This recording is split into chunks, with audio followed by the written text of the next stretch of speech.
Kwenye upande wa soka la Tanzania si jambo geni kuhusiana na mambo ya imani za kishirikina. Hiyo tumekuwa tunaona mara kwa mara kwa namna ambavyo kila timu imekuwa inaamini kwamba kuna sehemu ambapo wakicheza labda huenda wanapata matokeo ambayo yanakuwa ni mazuri, lakini kuna wengine ambao wanaamini kwamba kuna uwanja ambao wakiutumia kuna mambo ambayo yanakuja kujitokeza ambayo sio ya kawaida. Kwa soka la Tanzania tumekuwa tunaona hata kwa baadhi ya wachezaji na wenyewe pia wamekuwa na imani zao. Maana kwamba tunasema kwamba kila sehemu ukienda unakutana na vitu ambavyo kila mmoja anakuwa na imani tofauti tofauti.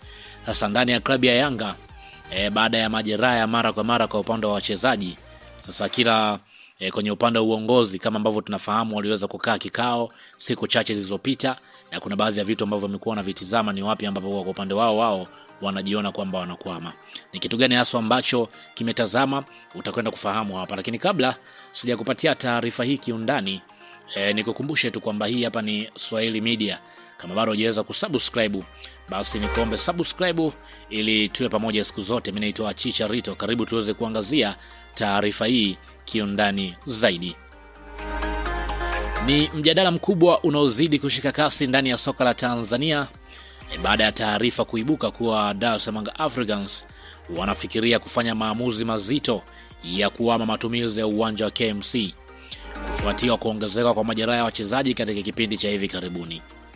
Kwa mujibu wa vyanzo vya ndani, baadhi ya viongozi na watu wa karibu wa timu wameanza kuhusisha hali hiyo na kile kinachotajwa kuwa ni imani za kishirikina, wakiamini kuwa tangu timu ianze kutumia uwanja huo kwa mechi za mazoezi pamoja na mechi za kimashindano, kumekuwa na mlolongo wa majeraha yasiyo ya kawaida kwa wachezaji muhimu ndani ya kikosi hicho.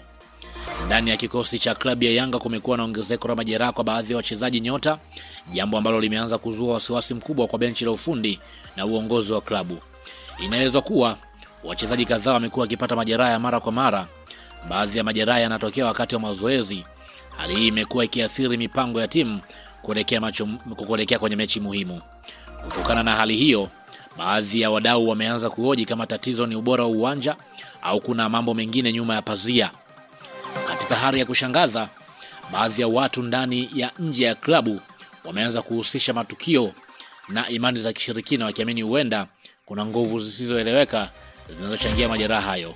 Hata hivyo, ni muhimu kueleza hizi ni imani na hisia za baadhi ya watu na hakuna ushahidi wa kisayansi unaothibitisha madai hayo. Kutokana na hali hiyo, taarifa zinaeleza kuwa Yanga sasa wameanza kuangalia uwezekano wa kuhama uwanja huo, na mpaka sasa hivi kwa taarifa tu ni kwamba tayari wanaotizama kurejea tena kwenye uwanja wa Chamazi Complex, lakini pia inasemekana kwamba wanataka kuona namna ya kuweza kutumia uwanja New Amani Complex pale Zanzibar. Viwanja hivi vinatajwa kuwa na mazingira mazuri zaidi, vinaweza kusaidia kupunguza changamoto zinazoikabili timu kwa imani ambayo wao wana imani. Lakini pia wachambuzi wa soka wana mtazamo tofauti kuhusu swala hili.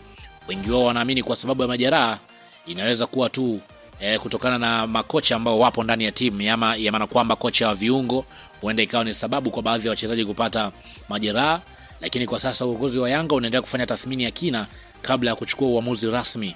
Hatua zinazoweza kuchukuliwa ni pamoja na kubadilisha uwanja wa mazoezi, kufanya ukaguzi wa afya kwa upande wa wachezaji, lakini pia kurekebisha ratiba za mazoezi au kuhamia uwanja mwingine. Swala hili limeibua mjadala mkubwa sana miongoni mwa mashabiki wa klabu ya Yanga na wadau wa soka kwa ujumla, huku kila mmoja akiwa anajiuliza, je, hiki ambacho kinaaminiwa kuna ukweli ndani yake? Lakini haya yote tunasema kwamba ni imani tu.